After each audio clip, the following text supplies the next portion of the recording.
Sweet. Oh my God, dude. Freaking flew off the bottom and got it. Hey, dude. Dude, freaking blind casting the Hangover. This guy. No. Got one. Throw back in there, Joe. There's a bunch. What is up, MFers, and welcome out to the month of November. A lot of your boys are probably out right now chasing them little antlers around, and they're gonna miss out a whole lot because November is one of my all-time favorite months of the entire year to go out and catch bass, but not just bass, some of the biggest bass of the entire year. A lot of people say, you know what, they're feeding up, they're getting ready for going into hibernation winter. I think we've pretty much completely dispelled that truth or myth completely. That is not what happens. Instead, I'm going to tell you exactly what happens in the month of November, along with my 5 favorite baits to go out and catch them right now. You're not gonna wanna miss this one if you wanna go catch the biggest bass of the year. Let's get it. Do me one favor before we get started. Let me know in the comments section your favorite bait to throw in the month of November. I'm actually going to take all 5 baits we talk about in this video. I'm gonna send them to someone in the comments section that is a subscriber. So again, stay tuned to the end of this video. Be a subscriber, go hit the subscribe button right now. I'll wait. Drop a comment with your favorite November bait down below, and then like this video. Like it, you can share it too, that'd be amazing. But check back in the next video description. I will put the winner of all 5 of these baits right there in the description for one of you guys, and you'll have to let me know where to ship them to, and I'll get them out to you guys, and you guys can go crush fish in November and make fun of your friends that are out in their tree stands. Now, before we dive into these 5 beautiful baits, categories of baits right here in front of me, let's talk about what the hell they're doing in the month of November. And as always, you know, it comes with a little bit of a grain of salt because we're down here in Southeast Texas. It's finally getting down in water temperatures like 70 degrees or so now that we've got a cool down. I know way up north, it's like it's frigid a lot of mornings up there. I do envy you, honestly. I wish I was up there because I love this time of year in the cold. But we'll try to cover a little bit of everything in between north, south, middle of the country, east and west.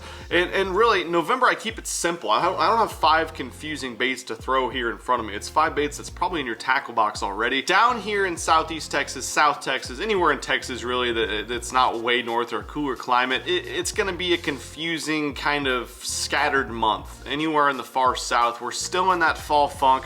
Doesn't mean you can't catch them, doesn't mean you can't have massive bags and catch your biggest bass of the year, but throughout the month until maybe towards the end of it, we'll get a little bit cooler, consistent weather. Anywhere else in the country, I mean, it's fair game. The fish are no longer migrating. They're no longer spread out, scattered, confused about where they should be because the lakes are turning over, the water temperature is cooling down, and then a couple warm days, and cooling way down, and then a couple decent warm days, and ton of wind and stuff that comes along with those cold temperatures. If I'm fishing anywhere where the water temperature is, 55, 60 degrees or less, I am really gonna focus on hard cover. And that hard cover might not be something that's, super easy to find. It might be something that's, plain as day right there. But that hard cover could mean just a plain riprap bank going down the side of your lake right there. If you're a bank fisherman, amazing. If you're a boat fisherman, you need to take a damn look at it. Stop being pretentious thinking you gotta be out in 40 feet. You can catch them right there on the bank, even if the water gets crazy cold. Or offshore hard spots, rock piles, creek channel swings, secondary points with hard bottom areas on them. Those are all places where bass really start to congregate in the month of November. Another place the bass really like to get on is any type of isolated hard cover, like a hard stump, a brush pile, or even a dock or something that's in conjunction with a secondary point, with a channel swing bank. That's where I really like to narrow down my searches in the month of November.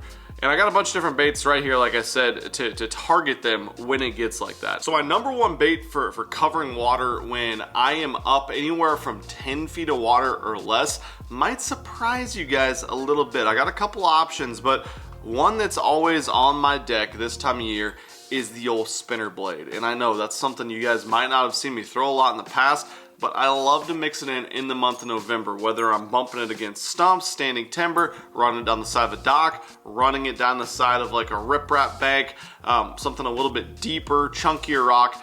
I pick up one of these big spinner baits and I freaking blast it around. And I do like them to be big this time of year. This is a 3/4 ounce spinner bait, and I'm always going to put a swim bait trailer on the back of this thing. This is my favorite swim bait trailer. The reason I like this Divine, this is a 3/8 Divine swim bait, by the way, but the reason I like this is it's not a super soft swim bait like a Kitech or something, where the tail can fold up and get stuck in that hook. This is a lot more rigid bait, which not only is that going to help it from getting folded up, it's also going to give this bait a little bit more pulse and action. I talk about using this Divine swim bait as my favorite trailer on an Alabama rig, and the reason for that is your entire bait, kind of like a spinnerbait, your trailer is restricted by what's going on in front of it. It's not on just a little jig head where it can give that jig head action.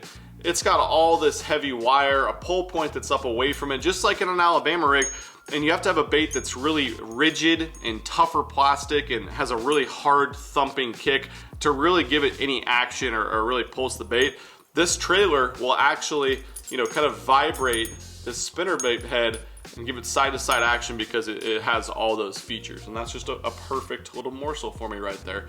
I threw them for years without a trailer on them, and this is just what I do now, and it seems like it catches a lot more fish. But whether you have forward-facing sonar, you don't have forward-facing sonar, bank fishermen, boat fishermen, it's hard to beat one of these little 6 cent spinnerbaits during the month of November. Really, you can throw this bait on a lot of different rod reel line combinations. This bigger spinnerbait, I generally like something with a little bit of length to it, and then I you know, a lot of guys like some tip. This is a big hook in this 6 cent spinnerbait. It hangs back really far, which is nice. If I'm throwing a finesse spinnerbait up shallow, I'm pitching around a lot of cover, I'm throwing a different rod. But for this guy right here, the 7.5 heavy rod in my masterclass series, a great jig rod, a great dragon rod, but also a great rod to get this bait out away from you, cover some water, and really have the power you're gonna need if you get a fish, especially a big one, you know, 15, 20 feet down, 70 to 100 feet on a cast. So that's what I throw for this one. And then I always like a 7-speed for a spinnerbait so I can fish a little bit higher, I can slow roll it a little bit, kind of a nice in-between speed. And I throw it on a heavier line, you know, at least 16-pound fluorocarbon up to 20. I don't usually go heavier than that. I never go lighter than that. So 16 to 20-pound range is perfect for the big old spinner blade. Next bait up, we're gonna go offshore just a little bit here. And we're gonna go big bass just a little bit here too. The same types of offshore structure where you're traditionally gonna catch them in the summer, which, you know, hard spots offshore, rock piles offshore, and really you can, if you don't have a deep body of water, the deepest version of a hard spot that might be in your lake. A lot of places that I fish growing up, and really I fish now, might have these harder shell bed, rock piles, hard clay bottoms in 5 or 6 feet of water, and everything else around them is, you know, super gradual sloping, but they might have a deep water access nearby, something like that. And that's when I throw out this guy right here, 6 cents Hangover. This bait, I mean, look at this one right here. This is one of my ones that it has teeth marks all over it. The paint's been all chewed up and ripped to crap. I think I've caught, you know, 5 or 6 double digits on this exact bait right here. Let it sink down to where you're gonna be fishing it. Take a look at it in the water next to you because there's 3 sink rates. See how fast that bait sinks, and then count it down to the bottom, or just feel for that line and watch your line and let it bow out and you know, show you that that bait's on the bottom, and then a constant retrieve. And man, shad are nice and big this time of year for the most part. You're gonna have your little threadfin shad balled up, of course, but in my opinion, bass will prefer a gizzard shad when, you know, it's not like one of those like 15, 16-inch gizzard shad you see blasting around, but when they get those gizzard shad that are, you know, 5 to 8 inches long, they will always target them, always try to, you know, plan their diet, plan their ambush points around those specific bait fish, and this bait imitates them as good as any, this little line through Hangover. And you can really fish this bait a lot of different ways as well, a lot of different places in the column, I guess is what I should say. With the top hook on it, it actually does come over stumps, comes right over the top if you want to grind it through rock piles and stuff. It's absolutely money for that. But you can fish out in open water and scope with it too. I tend to do my best fishing it about 1 foot to 2 feet over the bottom, over the top where the fish are, just like a minnow bait like we're going to talk about here in just a second. But the 6 cents Hangover is by far my favorite big fish catcher in November. It should be on your deck as well. I have one rod that I throw the 6 cents Hangover on, and I get asked this a lot. What rod do you like to throw it? In my series, not in my series, what do I throw it? And that is my my Masterclass 7.7 Heavy.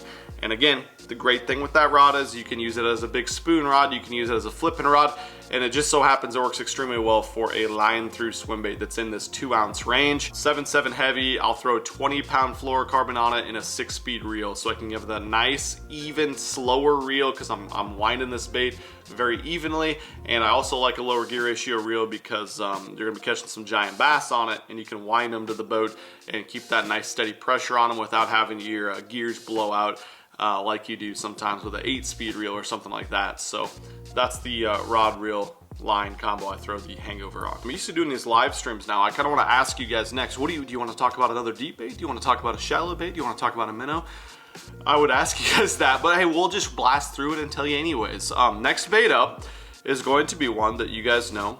I love to fish whenever the water's cold, and don't use that as a caveat. You can catch fish on this bait all year round. The great Kevin Van Dam taught us that.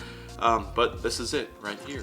You guys know what it is, and it's probably really shiny and reflective in the light. So I'll take it out and remind you guys that this is the time of year when this bait is deadly effective, and that is the old jerk bait. 6 cents provoke. This is my 106 DD, man. This is my jam right here. I love this bait, especially in these natural colors. You got some freaking, look at those little scales on there.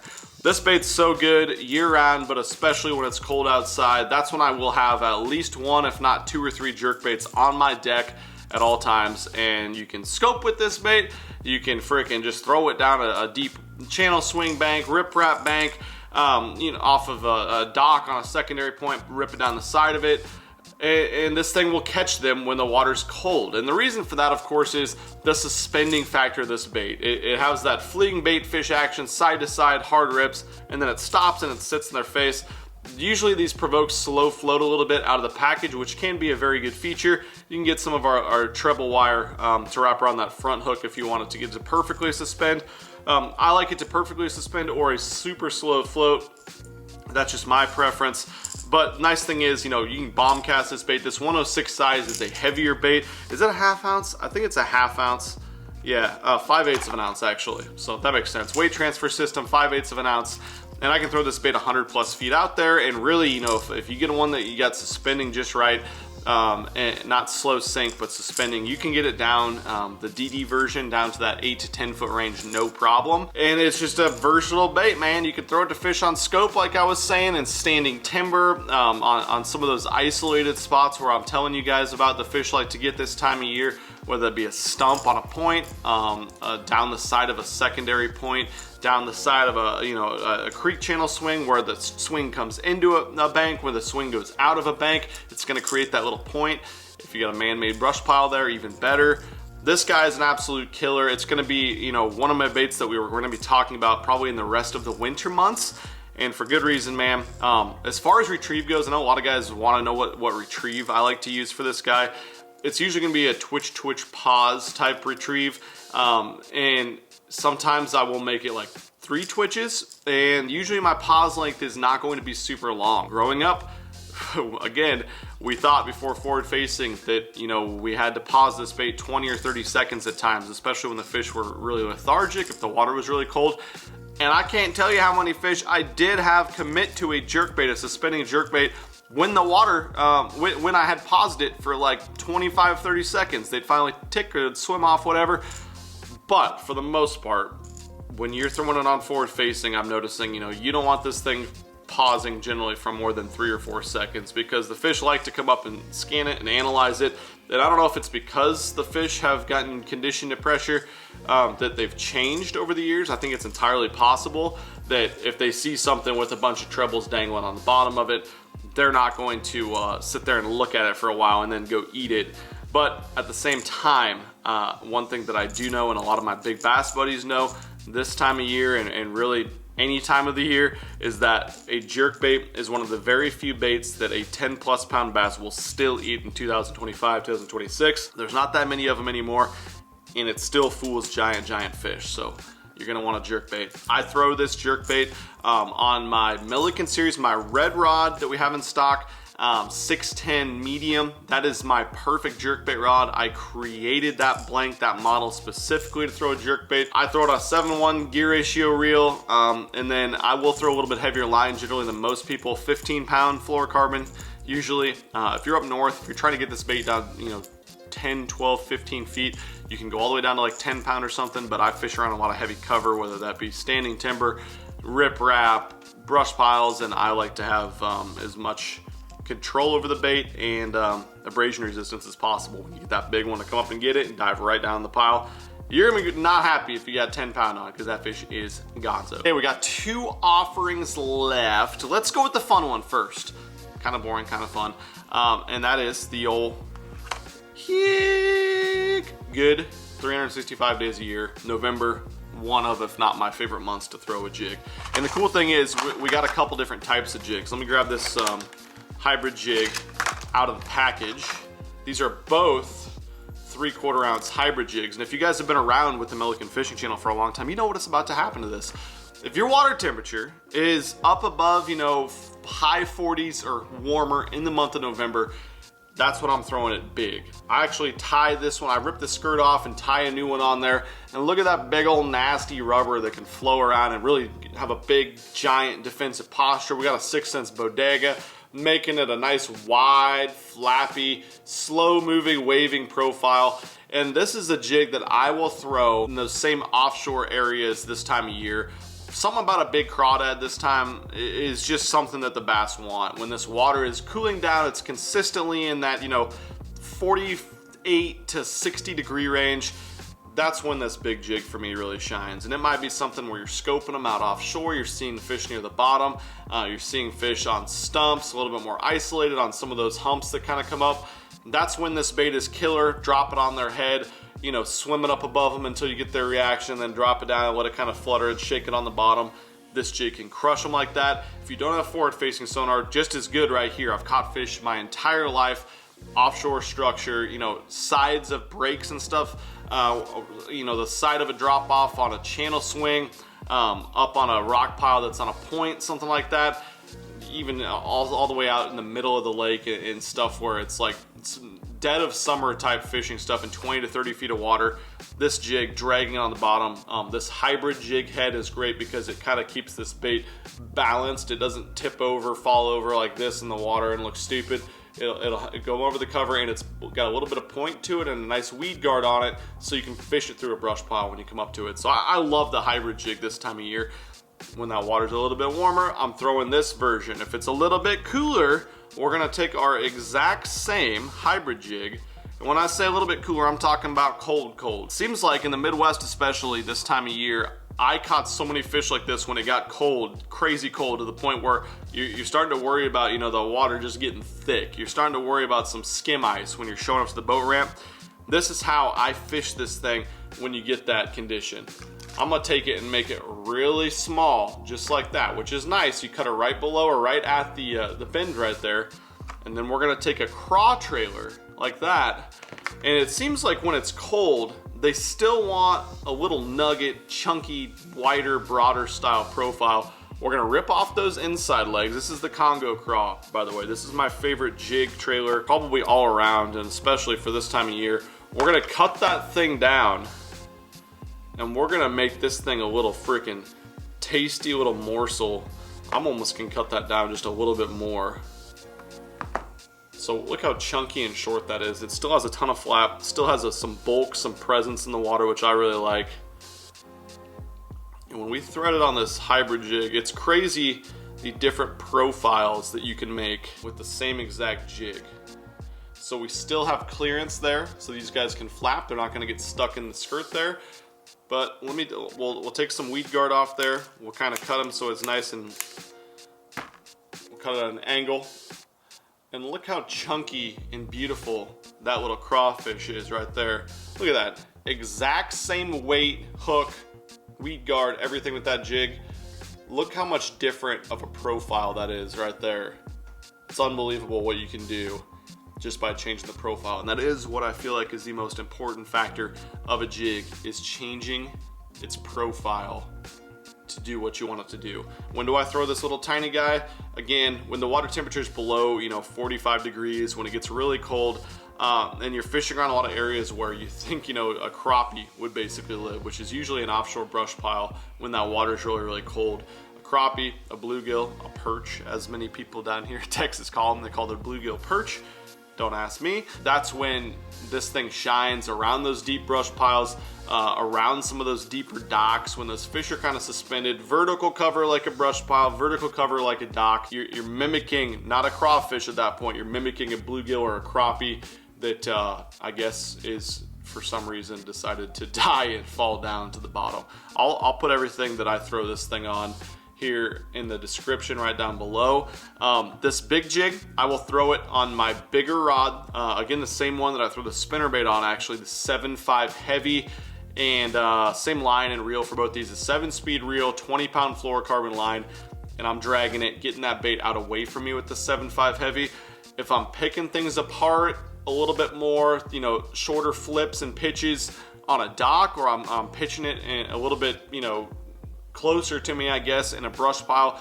Generally, that's a rule of thumb for me with a brush pile. I'd like to hit a brush pile at 100 feet because you get a better chance of not spooking the fish or letting them know that you're there, but you're gonna get snagged a lot more. So I like to keep my brush piles, if I'm scoping them, you know, 40 to 70 feet away from me. That way you got a better angle of the pile that's going down with your line angle. You can get the bait up out of it more so than if your brush pile is way out here and you're over here. Your line pull is gonna be coming right into it, and you're really gonna have to rely on that weed guard to protect that hook. So I like to get 40 to 70 feet away. Anyways, I was going with my my rod reel line, 7.3 heavy with that that case in my Masterclass series. Perfect rod for that. Again, 20-pound line and a 7-speed type reel is absolutely money for this presentation. Last but certainly not least, I have an exciting bait, an exciting announcement, and that is the 6-inch Shindo, bigger size minnow. And guess what? This one's coming out this week. Finally, the 6-cents release of the Shindo is here, the freshwater version. That is, you guys have been crushing them on the saltwater version ever since I showed you that little trick that I did this summer with the nose hooking method. You guys have been laying the wood, and guess what? Now we have the finished pro version of the Shindo shad. This is the 6-inch size. I'm pretty sure this is the size that's coming out this week only, and then we also have a 5 and a 7-inch size coming very soon, and a couple other sneaky things with the bait as well that I'm excited for. But this bait is going to be absolutely amazing. This is, you can see, look at that tail right there. I'm holding it as still as I can, and it's still, with my voice, it's vibrating the tail. And that's the thing that's really great about this bait. It's a slim profile, it's a soft bait, but at the same time, it's a bigger presence in the water and has a ton of nice roll and flash, and the tail whips really, really nice on it. It's just a bait that catches a lot of good fish. And we've got them in some colors, you know, that we haven't had before in some of our minnow baits. This one's called Champagne Shad. This one we've had in the Aussie and some of our other crappie baits, the Green Gizzard. Very, very good Wakasagi type color. This one here in my hand is called Threadfin Shad. It looks pretty much like a threadfin shad, but they all have some, you guys can probably see some of that. You're catching some of that. Got some pink hue to it, some green hue to it. This is my favorite color, Ghost Minnow. You guys have known that for a long time. You can kind of see the greenish glow in that bait right there. Take it out and show you. Look, no green at all, but when you shine that light through it, kind of up there, you kind of, I don't know if you guys can see the greenish glow at all. I can see it because I'm looking right at the damn light. When the fish see that sun coming through, I assume they're seeing that tealish green glow as well. And this has been one that I've caught them in the Juggle Minnow and the Aussie like crazy for a long time, and you guys are gonna crush them on it too. So when it's available, I put a link in the description. But let's talk about where and when and what rod and reel I like to throw this on. Suspended fish this time of year, you can obviously catch them on a jig head minnow, but my favorite place is in those same areas where you're throwing that jig offshore, those hard bottom type areas, especially in a piece of cover where you can find them grouped up, you find them, you know, dot on the bottom, but they're really tough to catch. Generally, I get, once again, for this technique, I'm throwing it as far as I can, 100 to 120 feet out, and I'm gonna slowly work it out. A lot of time with a rod tip down posture, and just slower, longer twitches, and get this bait to roll and flap that tail really nice, you know, a foot to 2 feet off the bottom. stroll right over their heads. A lot of times you won't even see the fish. Maybe you saw a hard spot on your side imaging. Maybe you fished that spot in the past and you just know that the fish like to get grouped up in that area in the summer, in the winter, and they're just starting to show up this time of year. That's when this jig head minnow can be really, really good. A lot of people think of it like as a specific, you know, suspended fish type bait, a bait where you can only catch them, you know, you put your trolling motor down, drive to the middle of the lake and you're just catching them.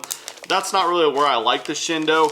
I throw some 3 or 4 inch smaller minnow baits like the Aussie, the Juggle, the strobe shaker when I'm fishing for strictly suspended type fish. But to me, a longer style minnow, bigger style minnow profile is gonna excel when you're fishing it closer to the bottom. So that is what I like to do. And the rod reel line I throw it on is my favorite minnow rod I released, the 6'8" light minnow rod in my masterclass series. I'll link it below if you guys wanna check it out.